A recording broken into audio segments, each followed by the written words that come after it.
the film and assess and go through it all, and I'd like to reschedule them. And so I've reached out to our AD, and it was a hard game in terms of how we played, but certainly a lot of correctable things in terms of just simple execution and consistency and communication. And again, I'm taking nothing away from Michigan. They were a really good team and played well on that day in particular. I still like our team, and there were actually things that I was really encouraged about. I'll hit some of those that I'll have to qualify it, but I thought defensively we actually played better in this game than we did against UCLA.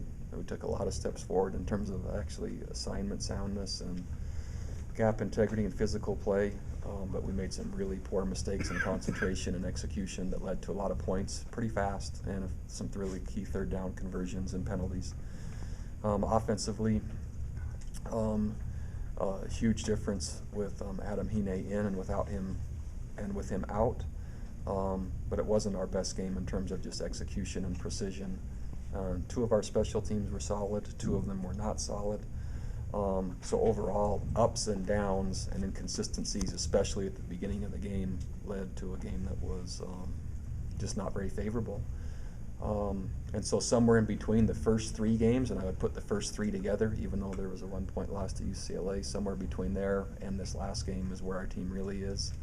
I've taken the approach with them to get the most out of every day, but only one day. And today we'll work on Monday. And you'll hear this as many times as you're going to ask me now from now until the end of the season. And then tomorrow we'll get the most out of Tuesday we can get. And we won't focus on any day or any game that's farther out than just that one. And I think that gives us our best chance to have the season we want, but more importantly, have the team that we want. Regarding injuries, only one player is truly confirmed to be out for the upcoming week. There could be others as information and the week goes on, but Philip Amone tore his ACL. We had just gotten him back. He was on every special team and was pushing to get reps up inside linebacker, but he has torn his ACL, so he's out. So, having that said, what questions now do you want to fire at me? I'm ready. What was your message to your team this morning when you met? Just that, that it is one day at a time and only one game at a time, and regardless really of who we've played, whether we've been at Nebraska, I use that example, whether Boise was at home, whether we're in the Rose Bowl, or whether in Michigan, really what the outcome was determined on was how we played and the execution of our plans rather than what anyone else did. And so I've shown examples of that, and it's really clear. And when we do what we're supposed to do assignment-wise and we do it consistently, we're a pretty good team.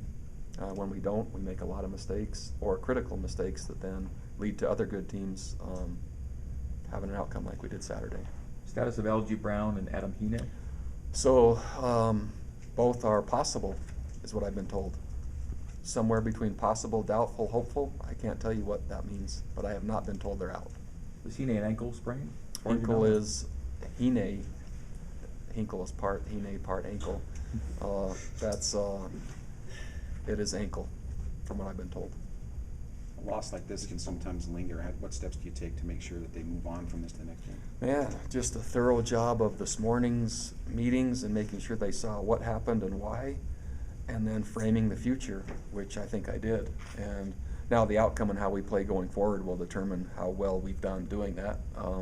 And usually it will only linger if there hasn't been the appropriate lessons taught and the right closure given. And hopefully I did that with the team, and hopefully they took it that way. And then practices one day at a time and one rep at a time will determine if we get better or not, which I think we will.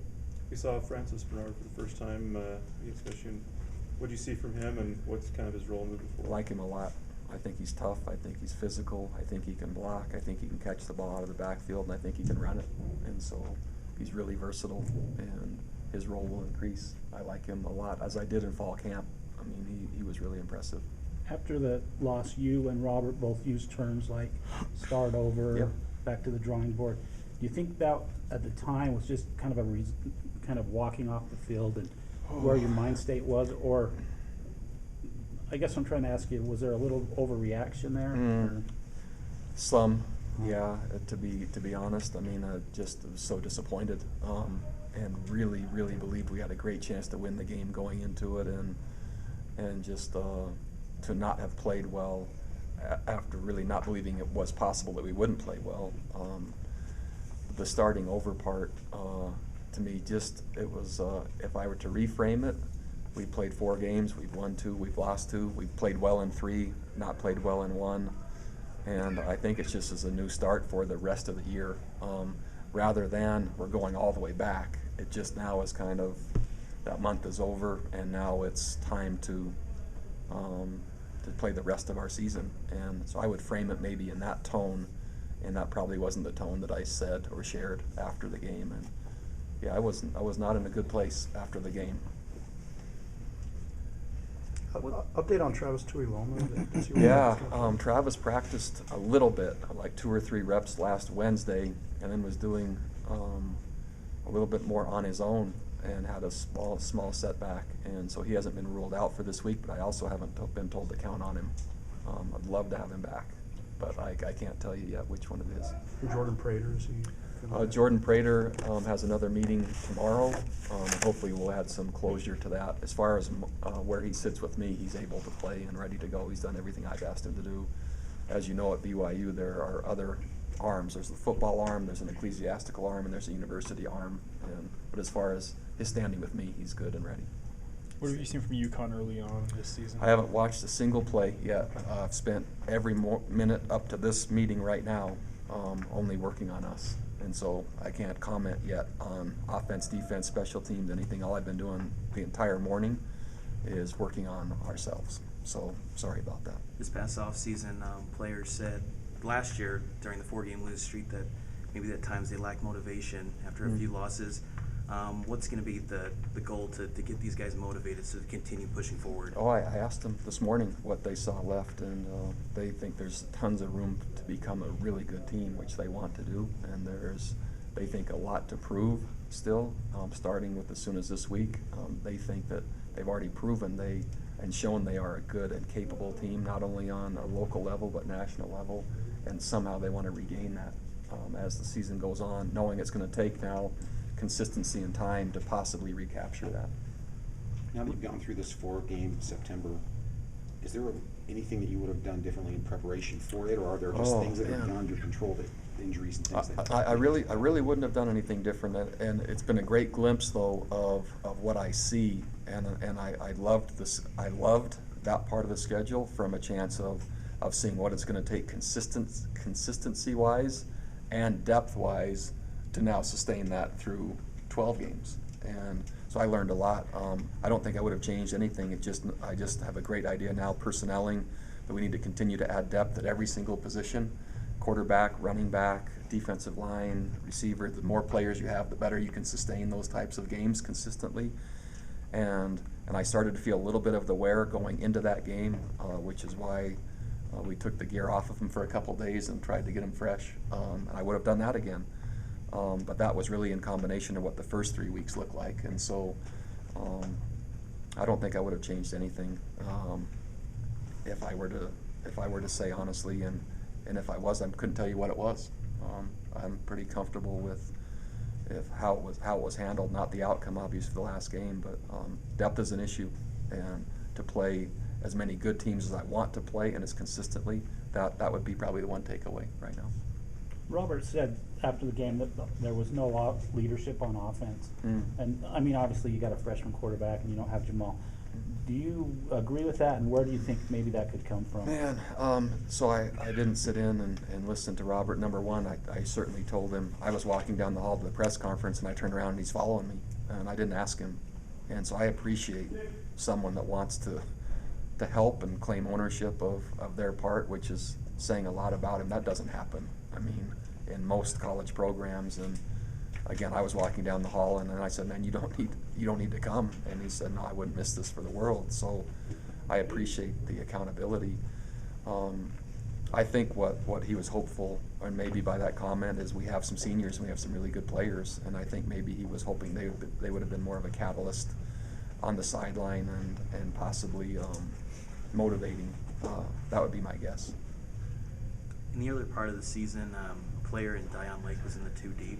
He hasn't played at all. What's his status right now? Yeah, Diane won't be allowed to play. The clearinghouse ruled him to be a non-qualifier, I think is the right word. And so he can receive aid and he can practice, but isn't eligible to compete in the games. And I might be saying the wrong word. And so there was a mix-up between the high school, the clearinghouse, and classes that wasn't ruled on till late into fall camp. And so, but we really like him. He's going to be a really good player. What specific things did Michigan expose about your offense? What they did a nice job of is it was maybe more of what they didn't expose. So they played press man on the outside. They put the safeties and extended halves to just basically say you're not going to be able to throw it. But when you take numbers away from the run game like that, and then we're not able to run the football, that is problematic. And so we really got beat up front with lesser numbers. And if someone can do that, then it's going to be a long day. And that's what happened. So the game plan was basically just to take away, Take away the passing game. Yeah, since there was no run game, and then force the freshman quarterback to try to make a play with his arm. Yeah, and make him make throws into coverage that is coverage oriented, and then pressure him. And so, but without having some balance to add the run game to it, they were able to be one-dimensional and get away with it. But they got a lead so fast that they were able to then say, okay, how patient do you want to be?